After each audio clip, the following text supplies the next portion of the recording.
I want to bring in NBC News medical contributor Dr. Torres to talk more about some of the details and the outstanding questions that we have. And I want to start there, if we can, with his wife and Hantavirus. And if you can kind of walk us through Hantavirus, the symptoms that one has, if in fact it is normally lethal, if they're saying now that she actually died from this virus, and if you would know that that you had it so badly.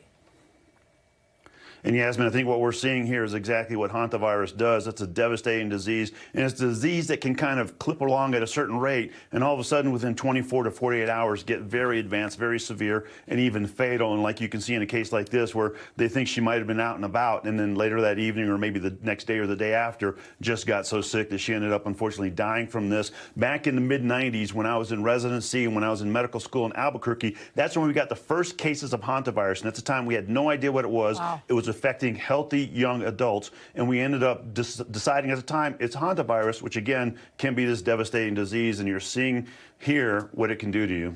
Yeah, I mean, and they're saying that she may have died a week before Gene Hackman. We know he had heart disease, he had Alzheimer's, he was in his 90s. Really difficult for an individual like that to be able to take care of themselves, possibly not even knowing that his wife had passed. Walk us through how that could play into his death, which they're saying was due to natural causes.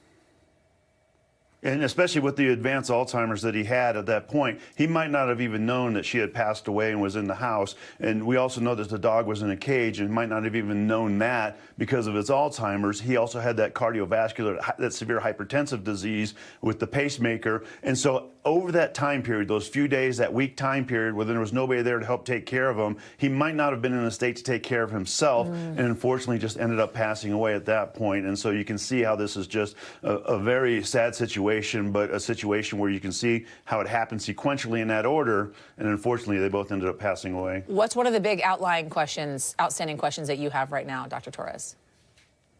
I think the big outstanding question is, did she know she was sick at that point, and was she sick enough to get the treatment? And if she did go get treatment, was there any kind of misdiagnosis or you know, what went on at that point? And then what happened after that once she passed away and once he ended up passing away? Yeah, a lot of outstanding questions there, to say the least, and such an incredibly tragic end to a legend in Hollywood. Dr. Torres for us. Thank you. Appreciate it. Thanks for watching. Stay updated about breaking news and top stories on the NBC News app or follow us on social media.